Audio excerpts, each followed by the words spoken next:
Hey, this is David Wolinsky back with another audio interview from the archives of NoDon'tDie.com.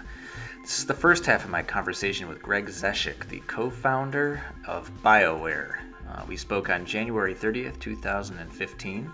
If you'd like to read a full transcript of this conversation, please check the link below the description.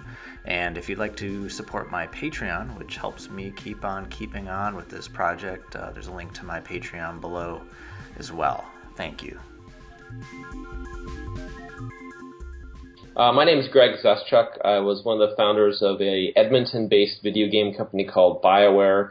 I was there about almost 20 years, and it's still running. It's making great games like Dragon Age and Mass Effect. And along the way, we tended to focus on role-playing games, but did a little action and other stuff on the side. And very fortunate to win lots of awards and sell lots of games. So it was a great experience. And you retired from the games business? Yeah, and I retired from the games business about a little over 2 years ago now, and I've done a variety of other things, mainly involving beer, but that's a whole other kettle of fish. But yeah, to be fair, I'm also still in a little bit. I do a little bit of consulting and a little bit of chatting with friends, but nothing formal. I don't, in my mind, ever imagine myself making a game again. So that's where I'm at. We'll ask a lot about that, but would you like to clarify what you're doing with beer so people don't so they don't just think you're just drinking it? Well, yeah, I do drink it, beer. But no, of course. I'm a certified beer judge, exec director of the Alberta Small Brewers Association, and eventually I'm looking at starting my own brew pub and brewery. So yeah, I'm very passionate about it. I find it actually intellectually stimulating as well as delicious. So it's a great combination. You can't beat that. Yeah. So earlier we were just talking about the stakes getting bigger in the context of people with expertise and track records like yours speaking to me in a context like this. So can you explain sort of like why the stakes are so high just to even have a conversation like this? Yeah, no, it's an interesting phenomenon. I mean, I guess the way the analogy I've kind of described to people as is the internet as megaphone. In that anything anyone says anywhere, anytime could be captured, cut apart, and rebroadcast in all kinds of ways. And so, whereas historically, I think the lead into our conversation was a Wired article from almost 20 years ago. I mean, you can't find that anymore. I mean, the people who physically had the magazines were the only ones that would ever see it. And that's that. And whereas today, everything is everywhere if it wants to be. And not only that, there's this really insatiable desire for controversy and just views, and people will do all kinds of crazy clickbait headlines and everything they can do under the sun to try and get folks to, get hits. And hits make money, and money is what people want. So it's it's a different world. So what is the fear? I mean, it's just things being what could possibly be said? I think it depends what you want to talk about, right? Like, I mean, there's all kinds of hot buttons one could jump all over, whether it's Gamergate or sexism in games, whatever you want, whatever it is, right? Like, I think there's kind of like everyone will sift through something to see if they can try and create something out of it. And you just have to be thoughtful and careful what you say. I mean, has that always been like an unspoken policy, or is it an actual policy in games? So sort of because the conversation seems. My impression is that the conversation should always be product specific, not zooming out in any other capacity. Right. No, I tend to agree with that. But the other part of that I find interesting is that some people, including BioWare, historically made games with sort of moral points to make, right? And so expanded on things or tried to make commentary and not as direct as other types of media necessarily, but there was always something we wanted to have more than just the quick eye candy and really simple experiences, right? So trying to challenge the user at some level was always one of our goals.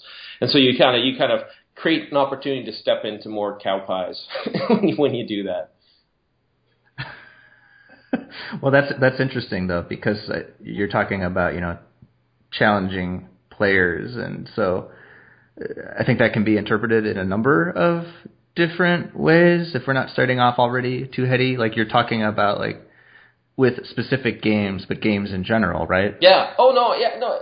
And what I'm really, I think what's interesting is is you kind of almost have these two threads of gaming in some ways. You have the ones that are trying to say something to the about culture or the public, and you have others that are just pure fun. And historically we tried to mix those things. I mean, that we tried to do both. You just, and I think it's when you open up those conversations, it's how you address the issues, and I think for me it was always like treating the player fairly. It's kind of a funny thing, but not putting them into any uncomfortable situations. But it's like making games that maybe are a little more intellectually stimulating. Makes people think, and sometimes that's a little scary. Well, yeah, and I just think it's interesting that I think this is the time where people are wanting to think about games, and so I mean, obviously there are reasons why I arrived at the conclusion of doing this myself, but I'm not even like frustrated or disappointed. I just think it's odd and sort of a little scary where there are other grown adults who are like scared or feel they don't feel comfortable, like even just talking about like, well, why does it work this way and what do you do? But obviously that's just me. But because that's why I'm doing this thing. I think one thing to realize and think about, and for really everyone needs to think about, is everyone's got different, fears, concerns, confidences, and so there's a huge spectrum out there. So you have to try and be respectful as much as you can, but also realize that it's that classic not everyone's always going to be happy. You can never satisfy everyone. We learned that pretty early on. When we get someone say, "Hey, your game's terrible," and we're like, "But everyone loves it." Goes, "No, I don't." And it's like, and you just eventually accept that and go, "Hey, yeah, maybe there's no, I think it's probably fair to say there's no single piece of entertainment that every single person on the entire planet will love. Like everything has fans and folks that dislike it. That's just the reality of the medium." So shifting gears here, I mean, you've worked on some pretty massive titles.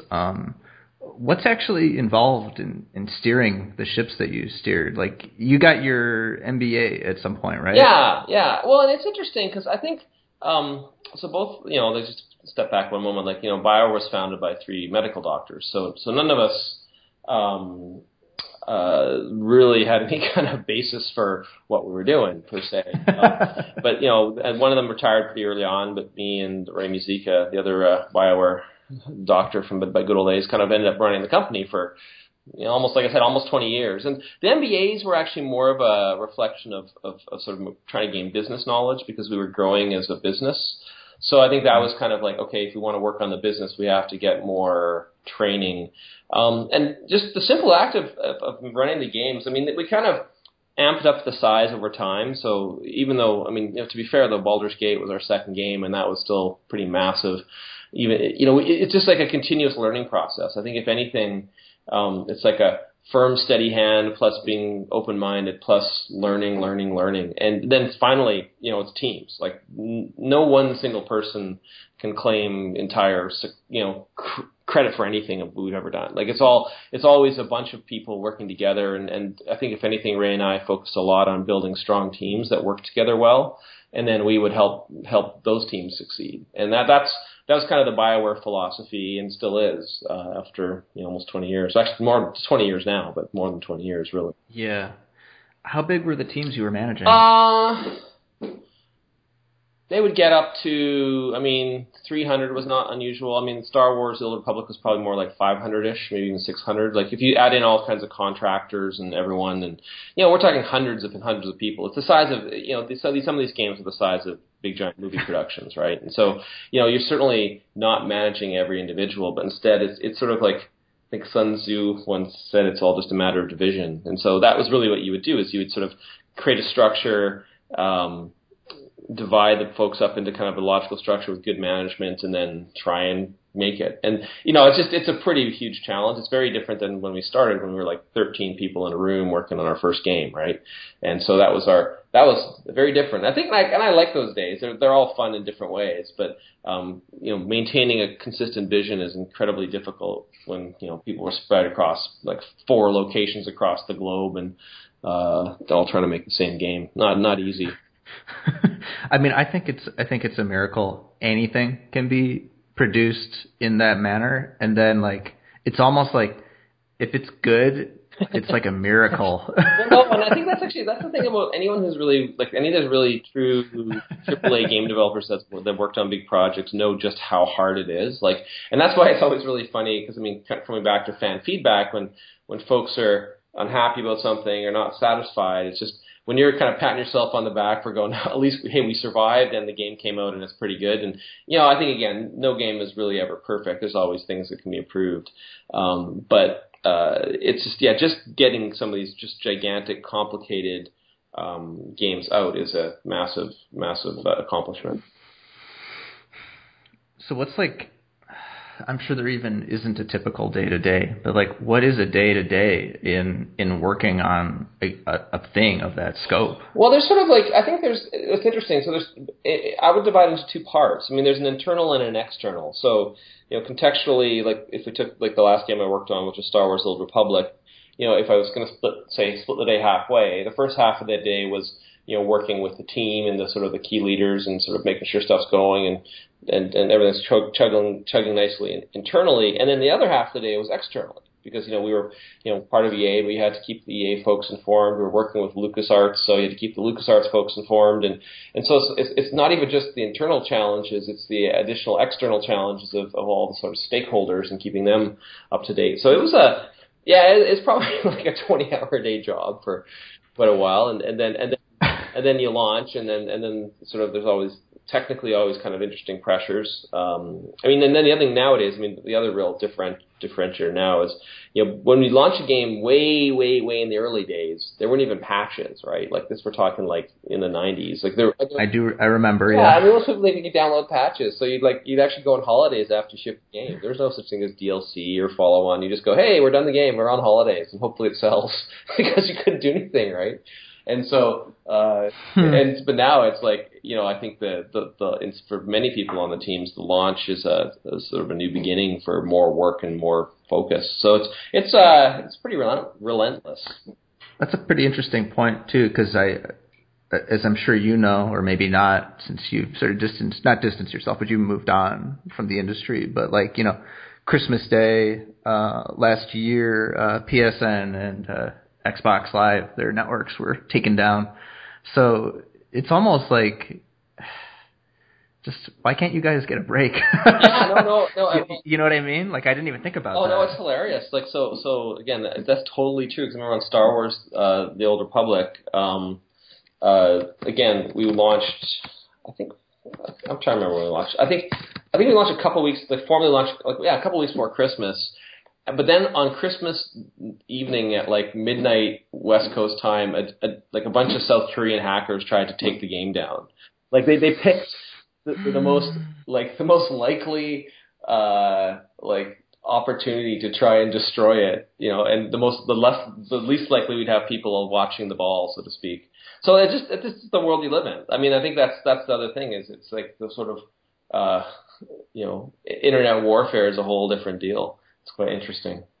Yeah. I was talking yesterday about the 24-hour news cycle, and I actually did make that connection of like, man, that's kind of true of games too. Okay. And then you have things like PT, which I haven't played, but as I understand, like, as was explained to me, it's someone at Sony, like, they have plans. I don't even know if this is on the record or people know about this, but they had told me that, like, they plan on just invisibly doing updates and changing stuff for people who like will go back and play it. Yeah, that's and I think that's super cool, but that also sounds like such a drain on resources when like is a game ever done? Is anything ever done anymore? Not anymore. Like I think actually the other thing too is again with these epic productions, I think stuff will launch with not necessarily every feature they wanted in, and maybe stuff hadn't been fully tested, and there's other things, and so you'll often see like things come in after the fact that kind of like, oh, that makes sense. The sort of updates are often both content, but they also often are fixes or additions of course the release. I remember like I saw a hilarious one that I just laughed at because like as I mentioned earlier, I was playing Dragon Age Inquisition, and the first update added like when you search, it wouldn't show on the map where the object you found was, but then the first update was that feature, like a little dot would appear on the map and did your little sort of button stick search, and I'm like, I would have totally asked for that, and I'm glad it's there. It's just such an intuitive thing that I'm like, someone, it's probably a feature that didn't quite finish and they added late, and I'm like, I know exactly how that came in, but boy, am I happy. That's, again, it filled me with confidence that the folks there are still remain sharp. There's a Twitter account I should send you. Someone has an account of just tweeting out changelog updates. Yeah. There's one I retweeted last week. It was just like, horse granola can no longer be sold in the market, and so out of context, they're just very funny and odd. Yeah. I love stuff like that, but that is kind of pants are now stealable, things like that. Like, silly. Mr. Domino can now be stopped. Yeah. Stuff like that. So yeah, I mean, games of a bigger scale, it sounds like, are shifting and changing, and just they're becoming just different animals. So given that, we're talking about, this article from like 20 years ago, maybe you can answer this question with more of a historical context and how you've seen it shift. But what is it you feel that the audience for games doesn't understand about the way that they're made? Well, I mean, I think, as we sort of touched on this earlier, it's the complexity and the number of decisions.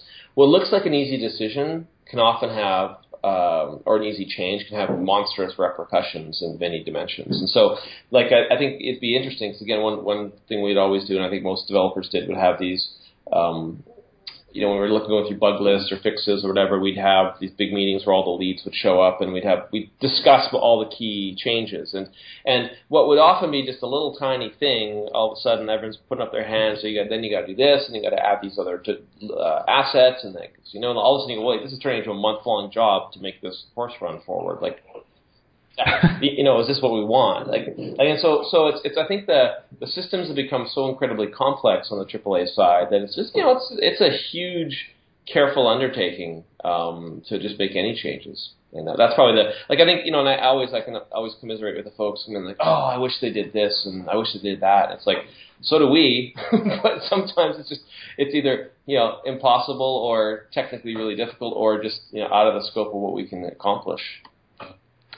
What do you think is like the most typical sort of thing that gets cut from bigger games? That's an interesting question. I don't know if there's a typical thing. I mean, I think many big games will go through this common content culling period. Like, so what'll usually happen is sort of vision and ambition hit reality at some point, and they go, we don't need 10 worlds, we really only need 6, and so let's get rid of these 4, and then they'll often turn it to, like, they'll put on the back burner for an expansion pack or whatever. But I think it almost ends up being a content thing. I think that, at least in my experience, so depending on what you're trying to do, content was always, and to be fair, like, we it was never really something that would diminish the quality of the overall experience. It was more like, again, getting back to the fact that our games are usually pretty gigantic to begin with, so whatever we delivered was really big. Did you need 20% more giganticness? And that's kind of the conversation we would all have. And the other thing, it's really always also really difficult to estimate, or how long players will play, how they will even play in the real world. I think you tend to always be surprised, so it's very hard to predict. So so basically, the answer to the question, I don't know if there's a set thing, but I think content is definitely one of the things that often gets kind of reduced, because it's kind of predictably reducible versus other things. Well, that makes sense. I mean, that is the majority of what games are, is content. But like, I think, to what we were saying before, like, yeah, there's just like a not understanding of like why things are cut, and so the way it manifests itself is just, well, that's stupid. Why didn't they do this? That's funny. I have this one good friend who's an engineer, I think a mechanical engineer, and so it's really funny because he's a huge gamer, and he'll often talk to me about games and ask me, well, why did they do this? I go, and then I explain to him. He goes, that makes complete sense. I go, well, yeah, like having made games, you kind of know why this decision's made and why that's made. Like, there's just ways you do things. It's almost like a craft like anything else, right? There's best practices and tricks you may have in your backpack, but a lot of the stuff ends up being, general processes are quite similar. What's weird about the game industry to you? What's weird about it? That's an interesting one. I don't know. I think maybe how I would say perhaps how all-consuming it can become for some people. In other words, for some people, it just becomes their everything, and work and reality is a sort of secondary to their digital lives or their gaming. And then the thing, when I say it, it doesn't sound weird because some people it's like it's a great form of escapism. Like if you want to escape, it's a great way to escape. And I think that for some people that's something they need. Maybe sometimes, maybe all the time. But just how it becomes such a consuming passion for folks isn't weird, but definitely pretty interesting. Well, this is an interesting transition into the next question. All these years later, what do you make of that whole Mass Effect 3 ending thing? It's funny. I don't think we saw it coming. It's back to that. It's back to that sort of reality of some things are just unpredictable. And I mean, I'm not sure which of us is on record, but I may be somewhere. I don't even know who it is, but just the gist of the reality of satisfying players is really, really tough. And sometimes you try, right? And sometimes you try and push an artistic point, and sometimes it doesn't work, or sometimes you think it does work. It's like. In retrospect, I've always looked at it as almost like a personal, almost quizzically. You know what I mean? I was never because actually at that time I was really working a lot on Star Wars, so I was playing Mass and everything, but it wasn't I wasn't as deep in as everyone else was. But that said, I could feel the BioWare pain for sure when that happened, but. I'd always been having, actually maybe part of it was having been living in that online world for a while. I was already kind of desensitized to the stuff that could happen there. So I kind of, it wasn't good, but it was almost like, wow, that's interesting. Well, what do we do? It's hard to explain, but it's almost like, just every one of these things becomes another thing to sort of work on or fix or improve on. That's just how my personal philosophy is. I don't get down on stuff. I just kind of okay, well, that didn't work out. Let's fix it and work on it or figure it out, whatever. Was there was there contention over doing something about it internally or? No, I don't, I think as a company, we're very measured and thoughtful. I think, and then secondarily, we're very much a consensus-driven company, and not kind of forcibly. There's always a lot of discussion and a lot of conversation about things. And we really tried. I think both Ray and I had a real philosophy of, if you have these really great, talented people, and a bunch of them, you don't want them just acting out orders. You want them believing, right? And I think the team got together and the guys and everyone got together and did what they wanted to do. And there's never really any contention. I think that's actually one of the funny things about BioWare. I think folks have called us the hive mind at one point. And it's just sort of I think some of these really strong companies tend to. It's not like you don't foster conversation, but once the conversations happen, and you actually foster the conflict openly, so it doesn't happen. In a sort of hidden way, and then once everyone's had their piece and it feels like they've been heard, you just kind of move forward. So not in my mind at all. I think it's just sort of you just did what we wanted to do, and that's that.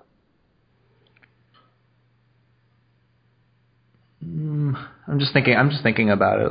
I thought it was just. I also wasn't anticipating that. I thought it was a really interesting, odd phenomenon of no, we don't really care for that. Please fix this ending, and then. You guys fixed the ending. Well, I think in some ways it's so. I don't think "fix" is the right word. No, it's just you did a different version, right? And I think it's like you did reconstructive surgery or something. I think as a company, we always wanted to please the customer. Sometimes they never believe it, but we want to please the customer. And I think the other part of it that's I think is always interesting, and there's no real kind of way we can prove or disprove this, but it kind of comes back to my internet as megaphone context or comment, because I think that's kind of where I got this. It's even if there was a small number of people or a small percentage, let's say, it's still a lot of people, and they can make a lot of noise. They can be very unhappy, and it can have a big impact. But then you pair that with the concept of you want your customers to be happy. You go, well, if there are people unhappy, what can we do to make them not unhappy. You know, I think so. There's a certain earnestness to the way we approached, you know, the customer and doing things like that. So it's like, but that's the thing is like, I don't know if it was half the people, 80%, like I don't know how 20%, who knows, right? But at the end of the day, it's enough that we felt that we wanted to do something, so we did. Was there I don't want to harp on this. But was there a fear of sort of not honoring people who were satisfied with that ending of sort of making? I don't think specifically. Like what I found interesting, you know, and I found that I just sort of sat back in a way and kind of watched the whole thing, and kind of like went, wow, this is really weird. You know, me too. You know, and so, but I remember just one thing that was really interesting. I just really still distinctly remember was some of the support we got from other industry figures. I remember, like, I'm 99.999% certain of this, but I remember Ken Levine came out commenting of, you know, respecting the artist's vision, right? And so it's interesting that, like, because I think at some level.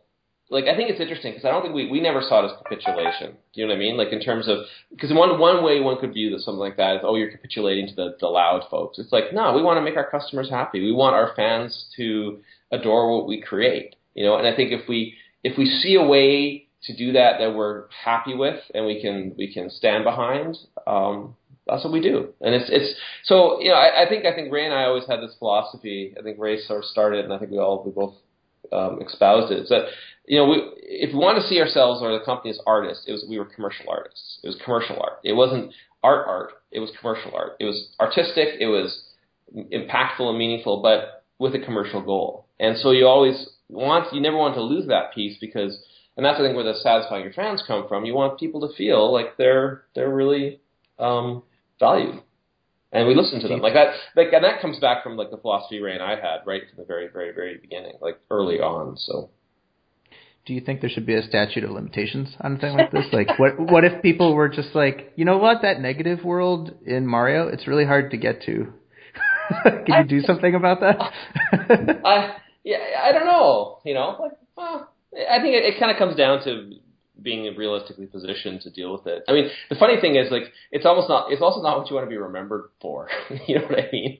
Like, yeah. So, and the other side of that is like, hey, guess what? It was still a great game, and that whole series is fabulous, right? So, I think the way I always thought of it was almost in a maybe